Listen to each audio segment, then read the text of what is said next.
Dear students, the poem Aunt Jennifer's Tigers addresses the constraint of married life a woman experiences.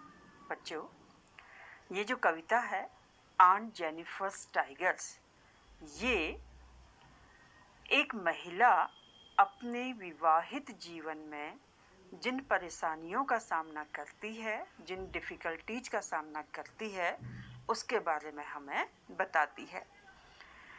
It addresses the issue of gender conflict, oppression of women and male dominance in society. ये हमें समाज में जो पुरुषों का प्रतिनिधित्व है, पुरुषों को बड़ा माना जाता है, महिलाओं को जो कुचला गया है और जो लिंग भेद है, इन मुद्दों को भी संबोधित करती है. The main character in this poem is Aunt Jennifer. और इस कविता के जो मुख्य पात्र हैं वो हैं Aunt Jennifer. Aunt Jennifer's tigers prance across a screen, bright topaz denizens of a world of green. They do not fear the man beneath the tree. They pace in sleek chivalric certainty. Aunt Jennifer's tigers prance across a screen. The poet portrays a vivid criticism of a male-dominated societal setup.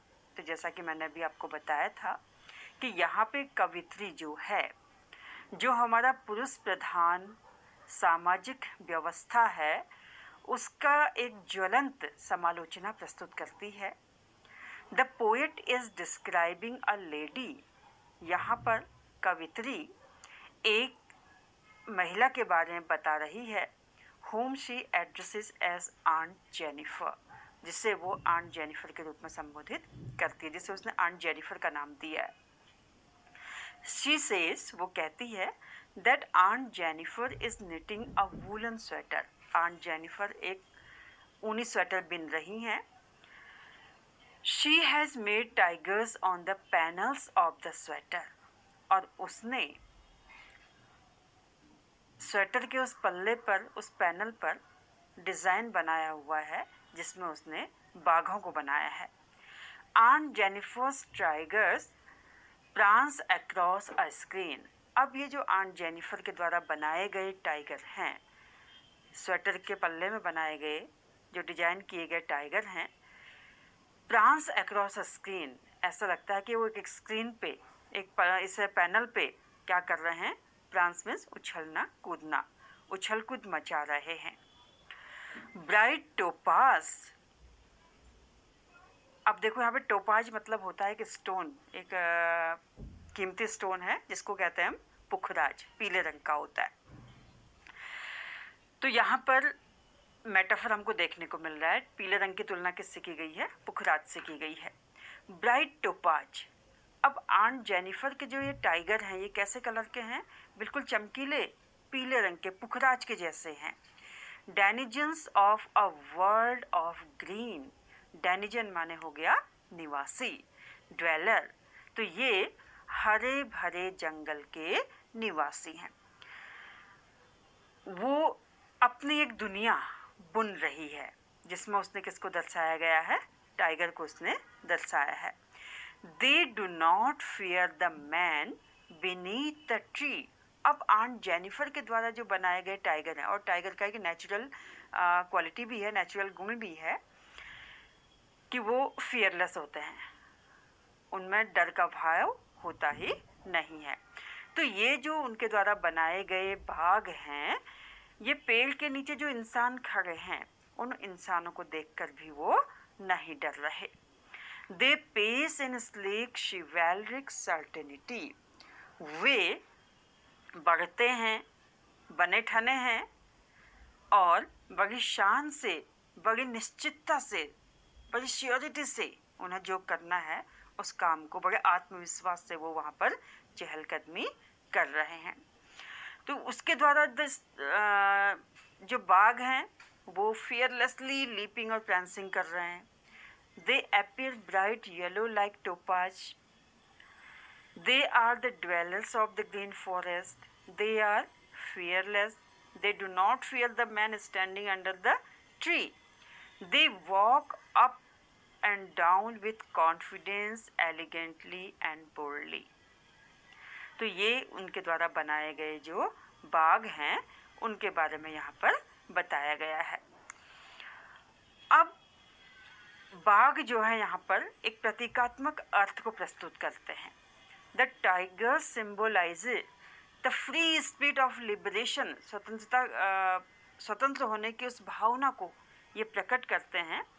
Which aunt Jennifer यीन्स for, जिसके लिए aunt Jennifer लालायित हैं। वो male dominated society की victim है, शिकार हैं, उनको अपने पति के अंडर रहना पड़ता है, मिलिट्री रूल के अंडर रहना पड़ता है, उनके पति का व्यवहार उनके साथ बहुत अच्छा नहीं है। तो वो उनके द्वारा बनाए गए जो बाघ हैं वो उनके मन के अंदर की जो इच्छा है उसको प्रदर्शित कर रहे हैं। जो उनके द्वारा बनाए गए स्वतंत्र निर्भीक बाघ हैं वो उनकी अंदरूनी भावना को प्रदर्शित करते हैं कि वो भी स्वतंत्र रहना चाहती थी और निर्भीक रहना चाहती थी, लेकिन वो ऐसा मृत्यु पर्यंत नहीं कर पाई। Aunt Jennifer's fingers fluttering through her wool find even the ivory needle hard to pull. The massive weight of Uncle's wedding band sits heavily upon Aunt Jennifer's hand. जैसा कि बच्चों आप जानते हैं आंट जेनिफर एक स्वेटर की knitting कर रही हैं। तो कवित्री कहती है आंट जेनिफर्स फिंगर्स, कि आंट जेनिफर की जो उंगलियां हैं फ्लटरिंग थ्रू हर वूल, जब वो निटिंग कर रही हैं, जब वो बुनाई कर रही हैं तो उनकी जो उंगलियां हैं वो फ्लटर कर रही हैं, अटक अटक के चल रही हैं, कांप रही हैं। Find even the ivory needle hard to pull, यहाँ तक कि उनकी उंगलियां इतनी कमज़ोर प्रतीत हो रही हैं, आंट जेनिफर स्वयं में इतनी कमज़ोर प्रतीत हो रही हैं कि उनकी जो आइवरी नीडल है, हाथी दांत की बनी हुई सलाइयाँ हैं, ऐसा प्रतीत हो रहा है मानो उन्हें खींचने में, उन्हें ऊपर निकालने में आंट जेनिफर को काफ़ी कठिनाई का सामना करना पड़ रहा है।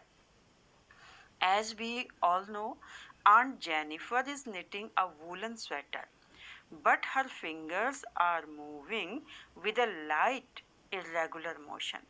Her fingers are traveling with the fear. Perhaps it is the fear of her husband. उनके जो हाथ काँप रहे हैं शायद वो भय से काँप रहे हैं या हाथ कमज़ोर हो चुके हैं। और ये भय किसका है? Perhaps it is the fear of her husband. यह भय उनके पति का भय है। She is so oppressed, उनको इतना कुचला गया है, that she feels difficulty, कि उन्हें कठिनाई महसूस हो रही है in pulling out the ivory needle। वो जो ऊन की सलाइयाँ हैं, हाथी दांत की बनी हुई सलाइयाँ, उनको खींच नहीं पा रही हैं। The massive weight of Uncle's wedding band sits heavily upon Aunt Jennifer's hand. ऐसा लगता है the needle seems heavy for her to pull, कि जो सलाइयाँ हैं वो उनके लिए काफ़ी भारी हो गई हैं। It is so, ऐसा इसलिए है because the weight of unhappy experience of her married life, किसके कारण है? ऐसा प्रतीत होता है कि उनका जो दुखद वैवाहिक जीवन रहा है उसका जो भार है is heavy on her hands, वो अभी भी उनके हाथों के ऊपर क्या पड़ रहा है? भारी पड़ रहा है। एंड हर माइंड, और उनके मनोमस्तिष्क पे। She has been tortured by her husband so much, उन्हें उनके पति के द्वारा इतना टॉर्चर किया गया है that the wedding ring which could have been a beautiful gift for her, कि विवाह की जो ये अंगूठी थी, वैवाहिक बंधन की जो वेडिंग रिंग थी, जो उनके लिए एक अच्छा उपहार हो सकती थी, एक बड़ा सुंदर उपहार हो सकती थी, seems like a burden. ऐसा लग रहा है कि मानो आंट जेनिफर वैवाहिक जीवन को एक बोझ के रूप में जी रही हैं. She has faced so many difficulties in her married life. उन्होंने अपने जीवन में अपने वैवाहिक जीवन में इतनी कठिनाइयों का सामना कर लिया है that the little ring is described as a heavy band on her traveling hand. कि उनकी जो लिटिल रिंग है, विवाह की जो अंगूठी है, वो उनके कांपते हुए हाथों में एक बोझ समान प्रतीत हो रही है. When aunt is dead, her terrified hands will lie, still ringed with ordeals she was mastered by. The tigers in the panel that she made will go on prancing proud and unafraid. The poet says that, कवि कहता है कि we can easily understand, हम आसानी से समझ सकते हैं Aunt Jennifer's desire for freedom and fearlessness. Aunt Jennifer की जो इच्छा है स्वतंत्रता के लिए और निर्भीकता के लिए through her design of tigers. उनके जो बाघ का डिजाइन उन्होंने अपने पैनल में बनाया है उसके माध्यम से. It is not possible for aunt के लिए ये संभव नहीं है to achieve this freedom during her lifetime, कि वो अपनी इस आकांक्षा को अपने इस जीवन काल में पूरा कर पाएं, because of her meek and tamed nature.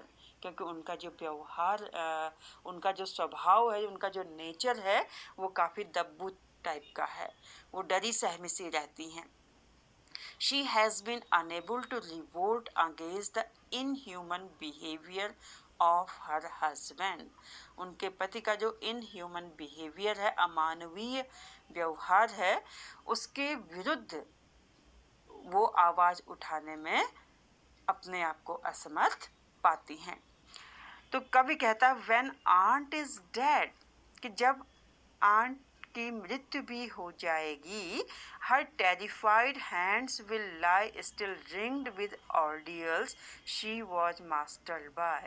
तो ऐसा लगता है कि उनके जो ये भयभीत हाथ हैं, जो उनके साथ अंकल का बुरा बर्ताव रहा है, ऑर्डियल्स कठिनाइयाँ, परेशानियाँ, अपने वैवाहिक जीवन में जो परेशानियाँ उन्होंने झेली हैं, वो उनके मृत्यु पर्यंत भी उनके हाथों में स्पष्ट दृष्टिगोचर होती रहेंगी. Even after her death, her terrified hands would be encircled with ordeals she experienced in her married life. Those hard and difficult experience will still surround her. ये जो उनके कठिन अनुभव हैं, दुखद अनुभव हैं, वो तब भी उनको घेरे रहेंगे. The tigers on the panel that she made, और पैनल पे अपनी इच्छा की पूर्ति हेतु, अपने मन की आकांक्षा को उजागर करने हेतु उन्होंने जो बाघों का डिजाइन बनाया है, विल गो ऑन प्रांसिंग, उनके द्वारा बनाए गए जो बाघ हैं वो पैनल पर उछल कूद मचाते रहेंगे और कूदते रहेंगे. प्राउड एंड अनअफ्रेड, वो बिल्कुल चलते रहेंगे प्राउडली, बड़े गर्व से, अनअफ्रेड फियरलेसली, बिना डरे हुए, बोल्डली, बड़े हिम्मत के साथ वो चलते रहेंगे. द क्रिएशन ऑफ टाइगर, बाघों की जो ये रचना है, is her heart felt motivation, ये उनके हृदय में महसूस की गई प्रेरणा है, अपने आप उनके मन की प्रेरणा है. They will always depict the desire of living a fearless life, ये हमेशा एक निर्भीक जीवन को जीने की जो उनकी इच्छा है उसको प्रकट करते रहेंगे. By jumping proudly, boldly and fearlessly. जो बाघ उन्होंने पैनल पे बनाए हैं विल लिव फॉर एवर, वो हमेशा जीवंत रहेंगे। क्यों रहेंगे? They are the object of art, क्योंकि ये उनकी कला के उत्कृष्ट नमूने हैं। एंड आर्ट नेवर डाइज, और कला कभी मृत नहीं होती। इट इज इमॉर्टल, कला हमेशा क्या है? अमर है। Thank you.